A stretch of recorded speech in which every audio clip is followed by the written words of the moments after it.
The alien shuttle landed on the concrete field with a soft hum.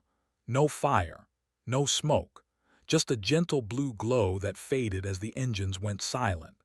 Captain Ho watched from beside his tank, arms crossed over his chest. He had seen many things in his 20 years of military service, but aliens were still new to him.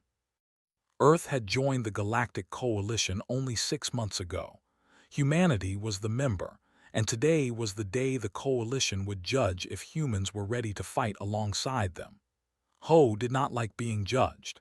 He especially did not like being judged by creatures who had never set foot on his planet. The shuttle door opened, and 4 aliens walked out. The first one was tall and thin, with pale blue skin and 3 eyes arranged in a triangle on his face. He wore a white robe that seemed to glow slightly. This was Ambassador of the Hegemony. Behind him came Commander, a shorter alien with rough gray skin and 4 arms. The other 2 were assistants who carried small devices that floated beside them. Lieutenant Park Min stepped up beside Ho.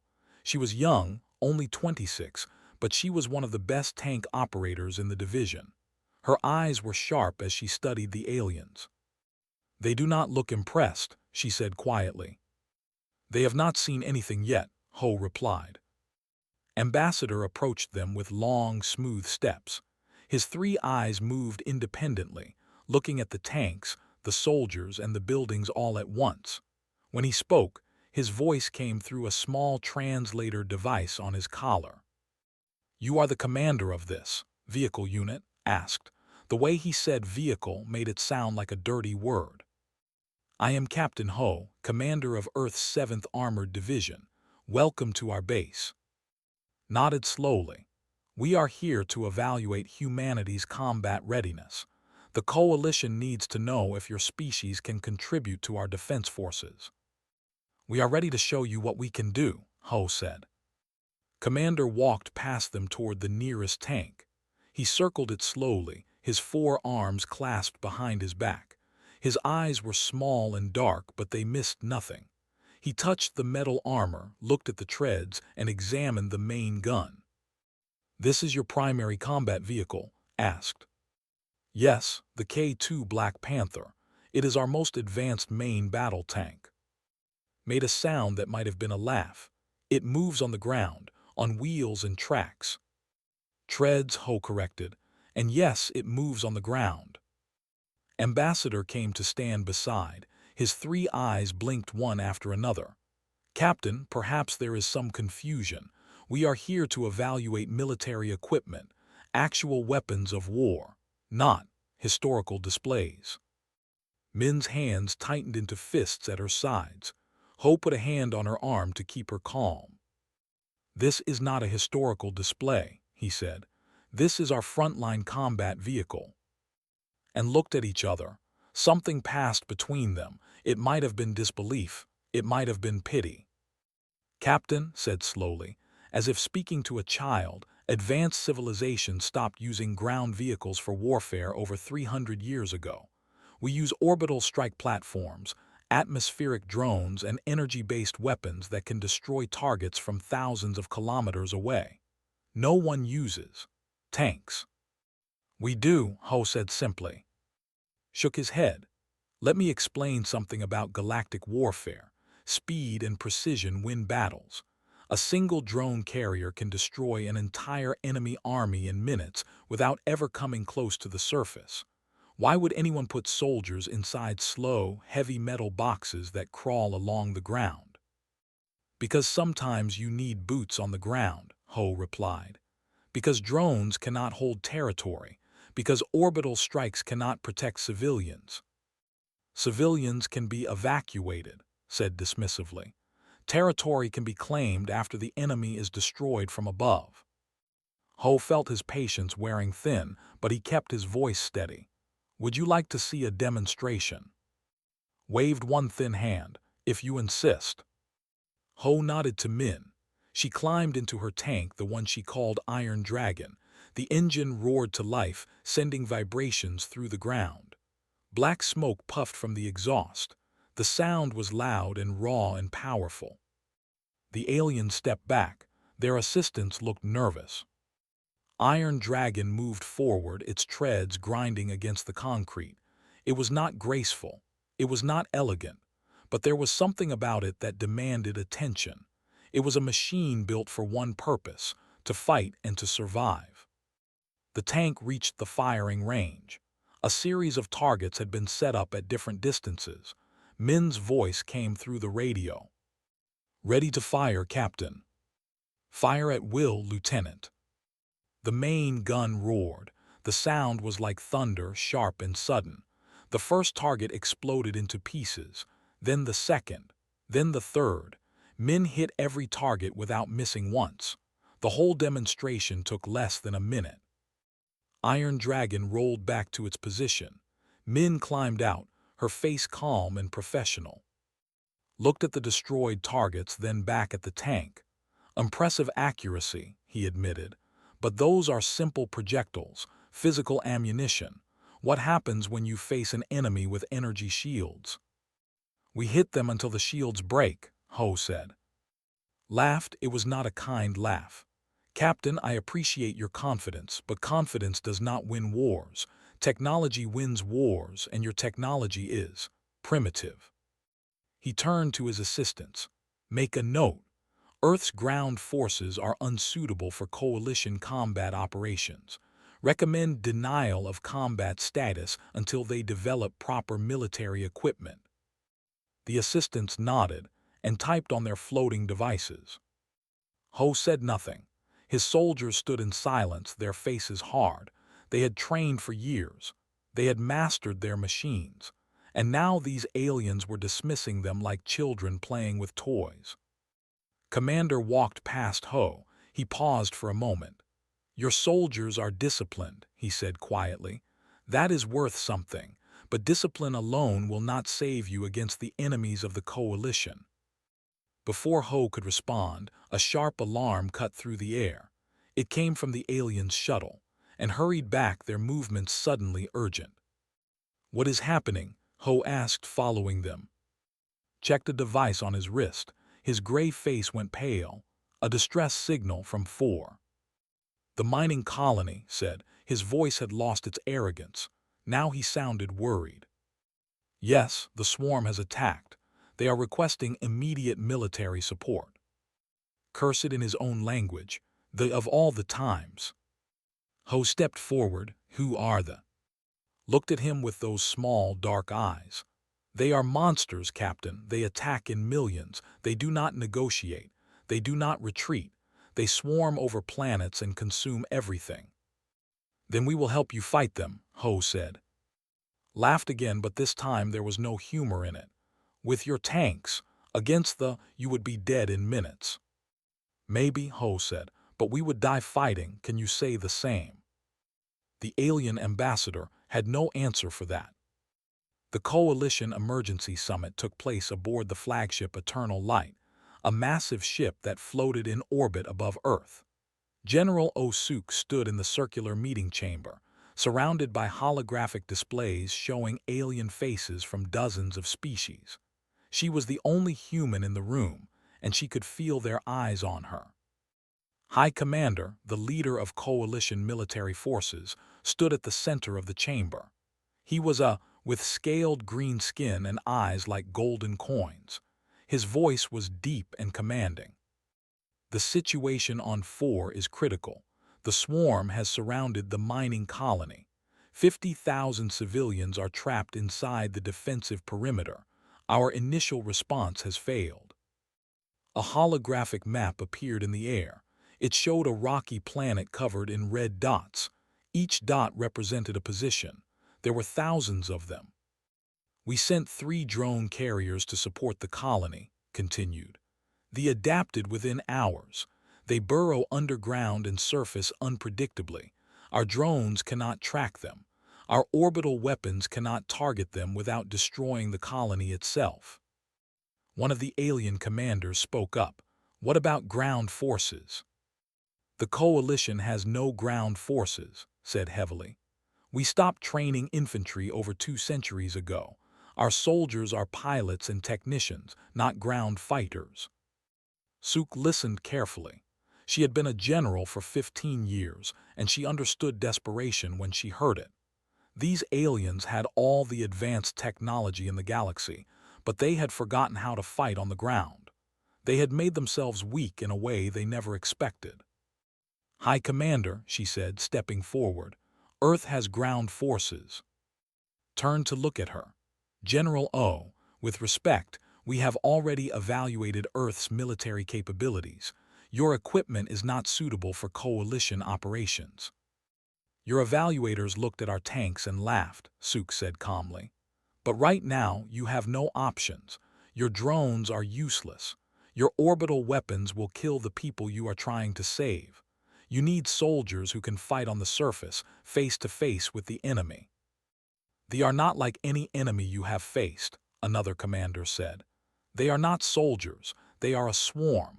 Millions of creatures with no fear, no mercy, and no retreat." "Humans have fought swarms before," Suk replied.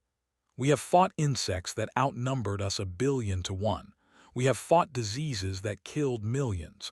We have fought each other in wars that lasted decades, and we are still here." Raised one scaled hand. "Even if we agreed to send your forces, how would tanks help against creatures that burrow underground?" Suk smiled slightly. "Have you ever stood near a 60-ton tank when it moves? The ground shakes. The vibrations travel deep into the earth. Creatures that use tunnels would find those tunnels collapsing around them. Their underground navigation would be disrupted." The chamber went quiet. The alien commanders looked at each other. "And the armor?" asked. "They have claws that can cut through standard hull plating." "Our tanks are not made from standard hull plating. They are made from steel and composite armor designed to stop explosive shells. A claw might scratch the paint, but it would not get through." Studied her for a long moment. "General O, I will be honest with you. If I send your tanks to 4, I believe they will be destroyed. Your soldiers will die, and the colony will still fall." Suk nodded. "Maybe, but if we do nothing the colony falls anyway. At least give us a chance to fight." High Commander looked around the chamber. No one else had any suggestions. No one else had any solutions. Finally, he turned back to Suk. "How many tanks can you send?" 3 armored battalions, 150 tanks plus support vehicles, 600 soldiers. Against millions of. Against as many as we can kill before we fall." Closed his golden eyes for a moment. When he opened them, something had changed in his expression. It might have been respect. It might have been pity. "Very well, General. Earth's forces will deploy to 4. May your gods protect you." Suk saluted. "We do not need gods, High Commander. We have tanks." 12 hours later, the transport ships were loaded and ready. Sergeant First Class stood on the loading dock, watching the last tank roll into the cargo hold. She was 43 years old, with gray streaks in her black hair and a scar across her left cheek from a training accident years ago. She had been a gunner for 20 years, and there was no one better with a tank cannon. Captain Ho approached her. "You volunteered for this mission," he said. "You know the odds." "I know the odds," replied. "They say we have a 3% chance of survival." "Does that worry you?" Laughed. "Captain, I grew up in a small village where people said I had no chance of becoming a soldier. They said I was too short, too quiet, too stubborn. But I joined anyway. I trained anyway. I became the best gunner in the division anyway." She looked at him with steady eyes. 3% is more than 0. Ho smiled. "Get your crew ready. We leave in 1 hour." Lieutenant Park Min was already in Iron Dragon, running final checks on the systems. Her crew was with her. Private First Class Bai at the driver's seat, Corporal Nam Do handling communications, and Specialist Han loading ammunition. "How are we looking?" Ho asked through the radio. "All systems green, Captain," Min replied. "Iron Dragon is ready to hunt." The transport ships lifted off from Earth as the sun was setting. Through the windows, the soldiers watched their planet grow smaller and smaller until it was just a blue dot among the stars. Many of them wondered if they would ever see it again. The journey to 4 took 2 days. During that time, the soldiers prepared. They cleaned their weapons. They studied maps of the colony and the surrounding terrain. They talked quietly about their families, their homes, the things they would do when they returned. No one talked about the possibility that they might not return. On the final approach, Commander sent a message to the transport fleet. His gray face appeared on the communication screens. "Human soldiers," he said, "I want you to know that I argued against this mission. I believed you would be sending yourselves to die for nothing. But I have watched your preparation. I have seen your discipline. Whatever happens on 4, know that the Coalition will remember your courage." Ho replied for all of them. "Thank you, Commander, but we did not come here to be remembered. We came here to win."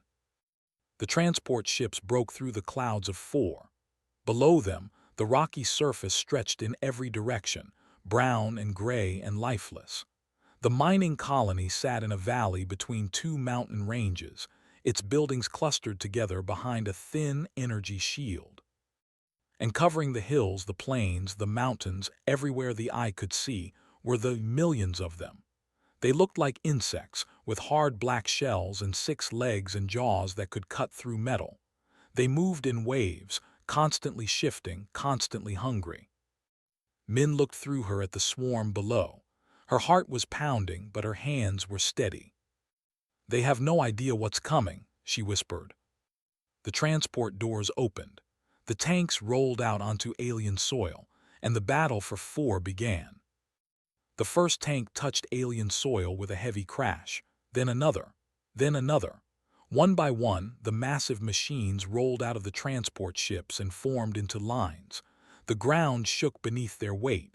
Dust rose in thick clouds around their treads.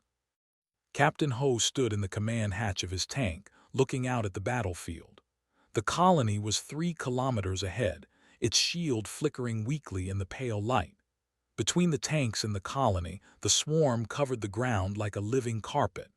Millions of black bodies crawled over each other, their claws clicking against the rocks. "All units form defensive line," Ho ordered through the radio. "Standard formation, wait for my command."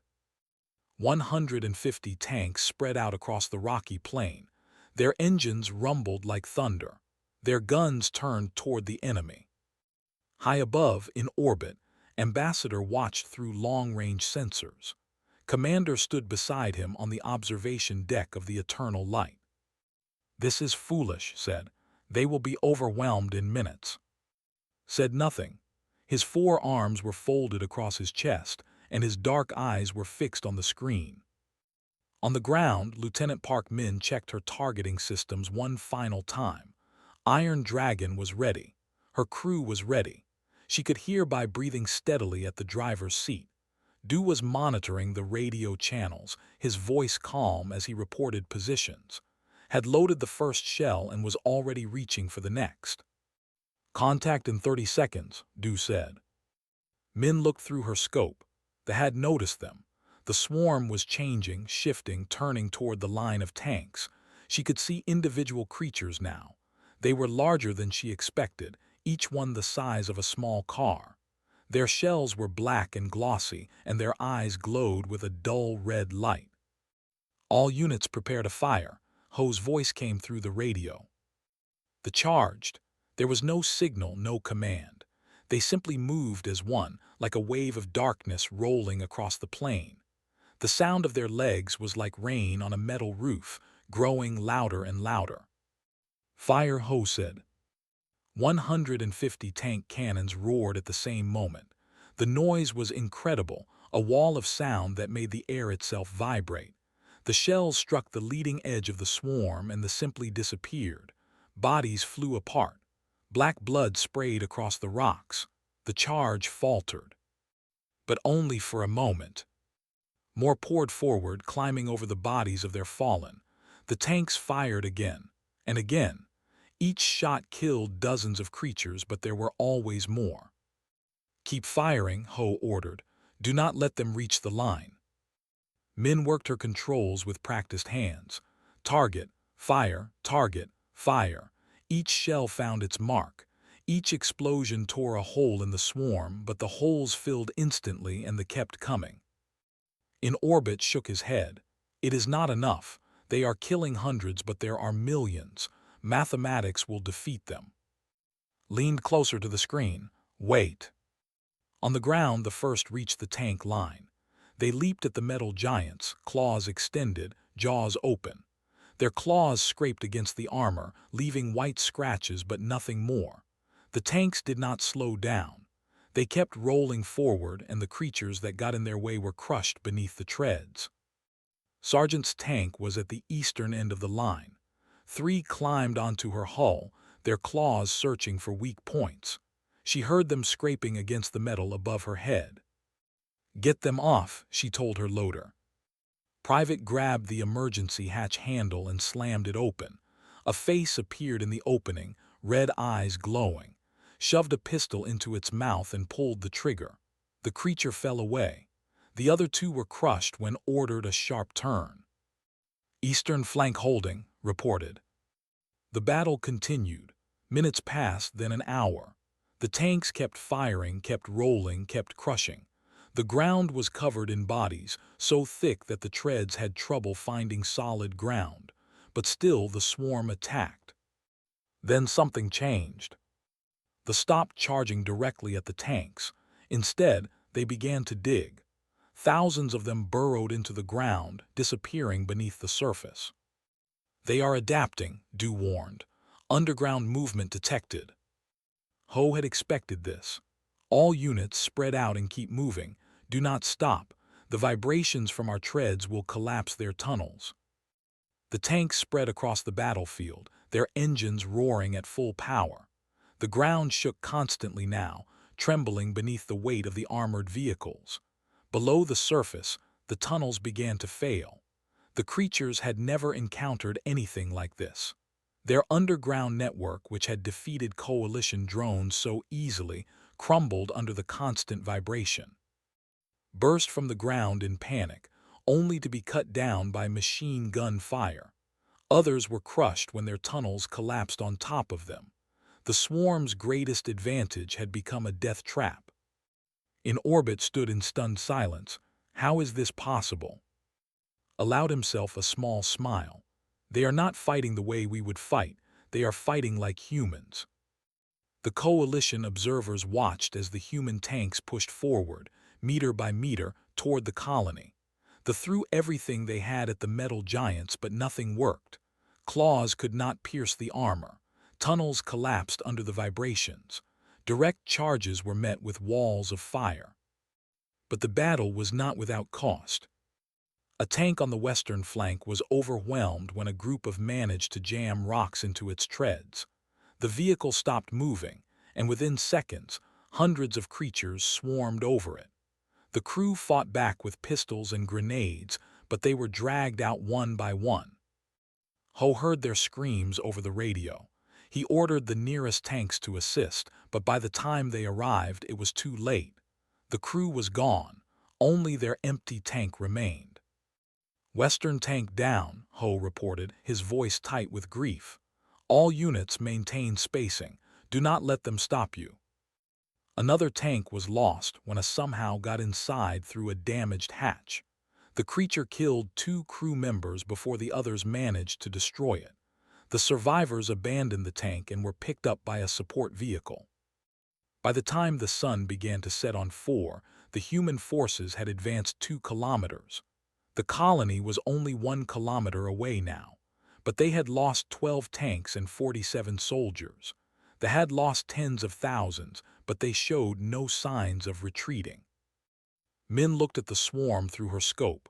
In the fading light, she could see them gathering, massing for another attack. But there was something different now. The creatures seemed uncertain. They had never faced an enemy like this before, an enemy that did not fly, an enemy that did not run, an enemy that simply kept coming no matter what.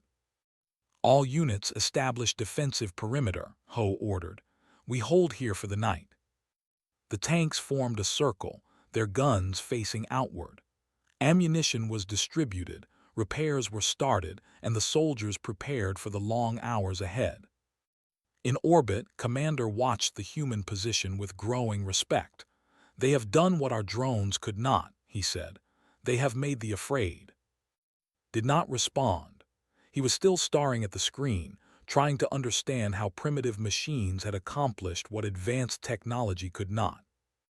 On the ground, Min climbed out of her hatch for a moment of fresh air. The alien sky was turning purple as the sun set. Somewhere in the distance, they were clicking and scraping, preparing for another assault. Du joined her on the hull. "Long night ahead." "We have had long nights before," Min said. "Not like this." She looked at him and smiled. "No, not like this, but we are still here, and tomorrow we finish this." The darkness settled over 4, and in that darkness, the Queen opened her ancient eyes and felt something she had not felt in centuries. Fear. The night on 4 was dark. The planet had no moon, and the stars were hidden behind thick clouds. The only light came from the tank headlights and the distant glow of the colony's failing shield. Captain Ho walked along the defensive line, checking on his soldiers. They were tired, they were scared, but they were still ready to fight. He stopped beside each tank, said a few words, offered what comfort he could. These were his people. He would not let them fall without a fight. At Iron Dragon, he found Lieutenant Min studying a map on her. Bai was asleep in the driver's seat, catching rest while she could. Du was monitoring the radio and was counting their remaining ammunition. "How are we looking?" Ho asked. 70 shells left, Min reported. "Enough for a few more hours of heavy fighting. After that, we switch to machine guns." The resupply ships cannot land while they control the area around the colony. We are on our own until we break through. Ho nodded. He had known this was a possibility. Then we make every shot count. The first attack came 2 hours after sunset. They emerged from the darkness in a silent wave, their red eyes the only warning. The tank crews barely had time to react before the creatures were on them. "Contact front," Du shouted. Min spun her turret and fired. The shell exploded among the charging, sending bodies flying. Other tanks opened fire, their muzzle flashes lighting up the night like lightning. The battle was chaos, came from every direction, testing the defensive circle for weaknesses. They climbed over the bodies of their dead, crawled under disabled vehicles, attacked from above and below. The tank crews fought with everything they had. Sergeant's tank held the eastern side of the circle. Her crew had been fighting for 18 hours straight, and exhaustion was setting in, but did not let them rest. She sat at her gunner's position, eyes fixed on the targeting scope, firing shot after shot with deadly accuracy. A leaped onto her barrel just as she fired. The creature exploded, spraying black blood across the. "Clear the lens," ordered. Her loader, Private Moon Yang, climbed halfway out of the hatch with a rag. A claw slashed at him, cutting his arm. He fell back inside, bleeding. "Yang is hit," the driver shouted. Did not hesitate. She grabbed the emergency medical kit and bandaged his wound while still calling out targets. "Keep firing," she said. "We stop, we die." The attacks continued through the night. Wave after wave threw themselves at the human line. The tanks fired until their barrels glowed red with heat. Ammunition ran low, then lower. Some crews started using mining explosives they had found in abandoned supply trucks near the colony. Medic specialist moved from tank to tank, treating the wounded. She was small, barely reaching the chest of most soldiers, but she had hands that could stop bleeding and eyes that could spot injury in the darkest night. By midnight, she had saved 11 lives. At one point, a broke through the line and headed for a support vehicle filled with wounded soldiers. Saw it coming. She grabbed a fallen soldier's rifle and stood in its path. "You do not touch them," she said. The creature charged, fired. The first shot missed.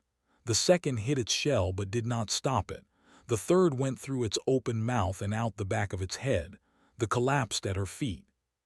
She stood there breathing hard until other soldiers came to help. Later, when they asked her how she had stayed so calm, she just shook her head. I was not calm. I was terrified, but those soldiers needed me. Commander watched the battle from orbit. His forearms were pressed against the observation window, his small eyes wide with amazement. 16 hours of continuous fighting, he said. No retreat, no surrender, they are holding. Ambassador stood behind him, silent. The arrogance had left his face. Now there was only confusion. Why do they not run? Any rational creature would have retreated by now. Perhaps that is the answer, said quietly. Perhaps humans are not entirely rational. On the ground, the dawn was still hours away. Captain Ho was wounded now, a claw having torn through his leg during a breach in the line. He refused evacuation. He wrapped the wound with a bandage and kept commanding from his tank. All units status report, he called. The responses came in one by one. 38 tanks still operational, 212 soldiers still able to fight, ammunition at 15%, medical supplies running low.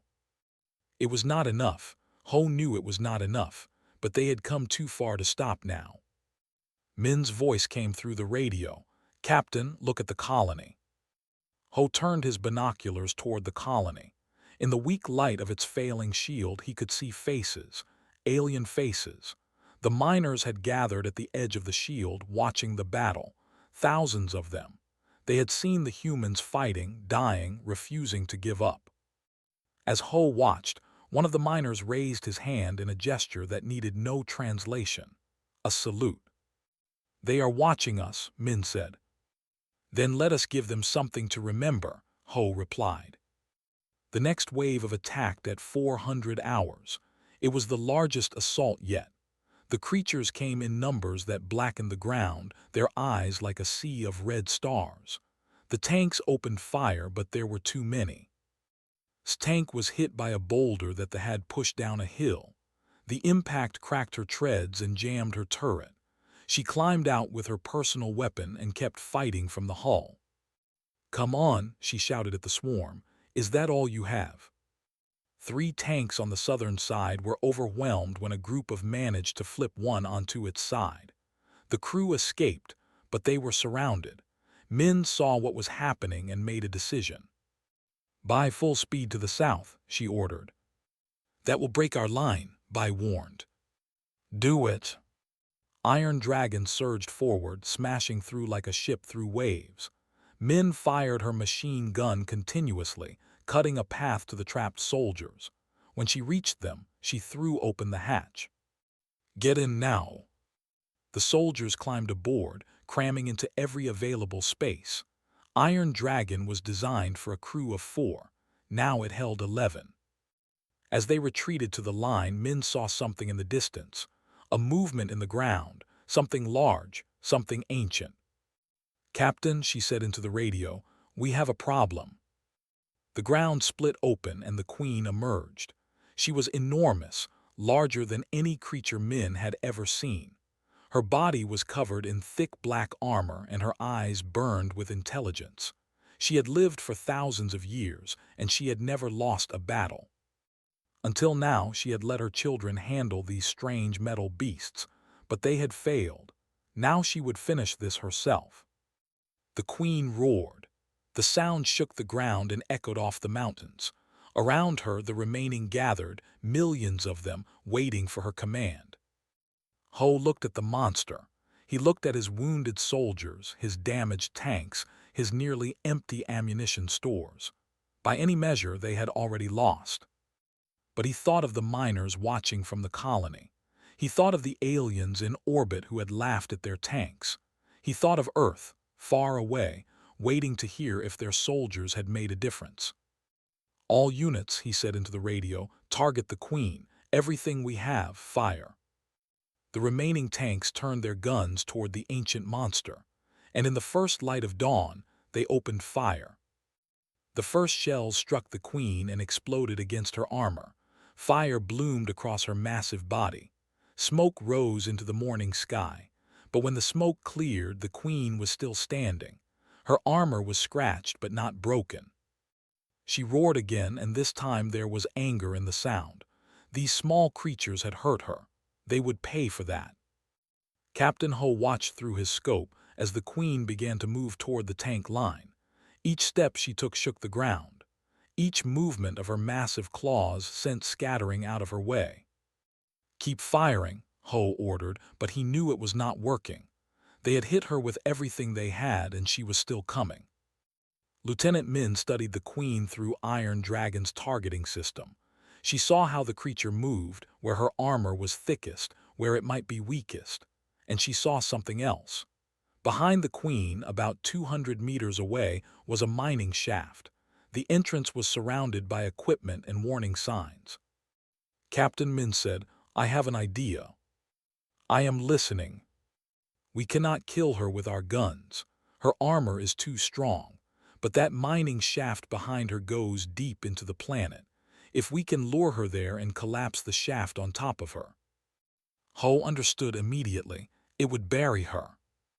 "Yes, but we need someone to draw her attention, someone to lead her to the shaft." There was silence on the radio. Everyone knew what Min was suggesting. Someone would have to drive toward the queen, let her chase them, and hope they survived long enough to reach the shaft. The chances of survival were almost zero. Private First Class Bai spoke first. "I will do it." Min turned to look at her driver.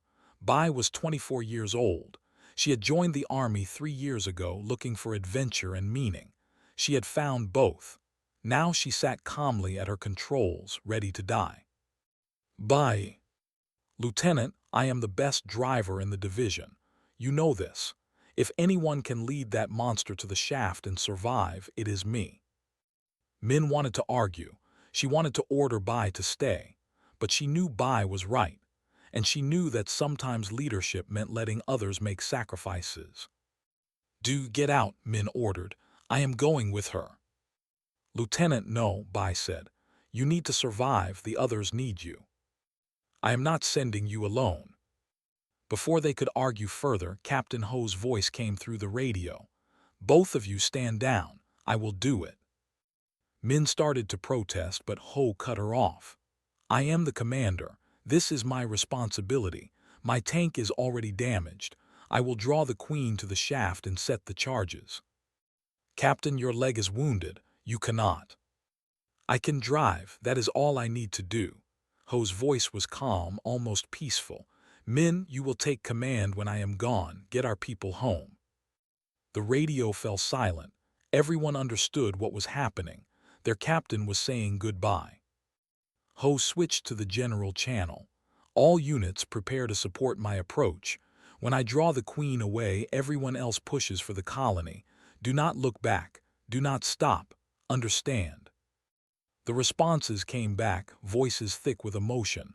"Yes, Captain. Understood, Captain. It has been an honor, Captain."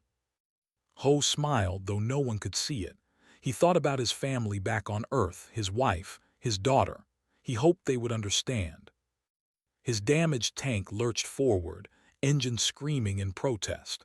The queen saw him coming. Her massive head turned, and her burning eyes locked onto the small metal creature approaching her. "Come on," Ho muttered. "Come get me." He fired his main gun directly at her face. The shell exploded against her jaw, and she screamed in rage. She charged toward him, faster than anything that large should be able to move.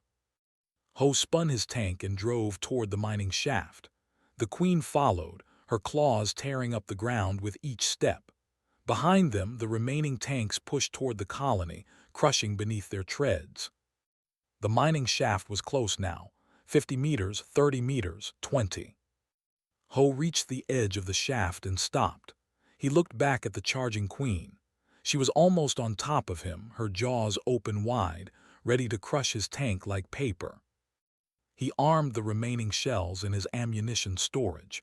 He said a quiet prayer, and then he drove forward into the shaft. The queen followed. The explosion was enormous. The shaft collapsed inward, tons of rock and metal falling into the darkness. The queen's scream was cut off as the ground swallowed her. The shockwave knocked nearby off their feet. And then there was silence. Min watched from Iron Dragon, her hands shaking on the controls.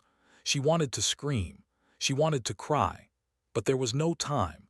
The around the shaft were confused, disorganized.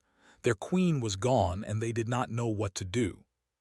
All units, Min said, her voice steady despite everything, push to the colony. Now. The tanks surged forward. They tried to resist, but without their queen they had no direction. Some fought. Some ran. Most simply stood still, waiting for commands that would never come. The first tank reached the colony shield at 6:23 hours. The defenders inside lowered the barrier, and the armored vehicles rolled through. The alien miners watched in stunned silence as the battered, bloodied human soldiers finally reached safety. Behind them, the swarm was scattering. Without their queen, they were just animals. Dangerous, yes, but no longer unstoppable. Coalition drones, useless before, now found easy targets. Within hours, the swarm was broken. The battle was over. Humanity had won. In orbit, Ambassador stood before the Coalition Council. His 3 eyes were lowered in shame. "I was wrong," he said simply. "We were all wrong. We looked at their tanks and saw primitive machines. We looked at their soldiers and saw inferior beings. But we did not see what truly mattered." Commander stepped forward. "Their tanks are not their power," he said to the council. "I have watched them fight for 2 days. I have seen them bleed, suffer, and die. And not once did they retreat. Not once did they surrender. Their power is not in their technology. Their power is in their hearts. They will stand in those metal boxes and die before they run away." The council was silent. "Earth is granted full combat status in the Coalition Defense Force," High Commander announced. "Their soldiers will be honored as heroes, and we will learn from them." On 4, a small ceremony was held at the edge of the mining shaft. 32 human soldiers had died in the battle, including Captain Ho. Their names were read aloud, and their memories were honored. Lieutenant Park Min stood at attention, now wearing the insignia of a captain. She had not wanted this promotion. She had not wanted any of this. But Ho had given his life so that others could live, and she would not let that sacrifice be forgotten. The miners came to watch, thousands of them. They had seen the humans fight and die for them, and they would never forget it. An old miner with gray skin and tired eyes approached Min after the ceremony. "Thank you," he said, his voice breaking. "You saved us. You saved all of us." Min nodded. "We protect each other. That is what humans do." 1 year later, the first class of Coalition soldiers enrolled in a new training program. It was called the Human Way of War. The students came from every species in the Coalition, and they learned to fight not just with technology, but with courage, determination, and sacrifice. The instructors were human, the vehicles were tanks. And on the first day of training, every student learned the same lesson. Sometimes the most powerful weapon is not the most advanced. Sometimes the most powerful weapon is simply the will to never give up. Captain Ho would have smiled at that.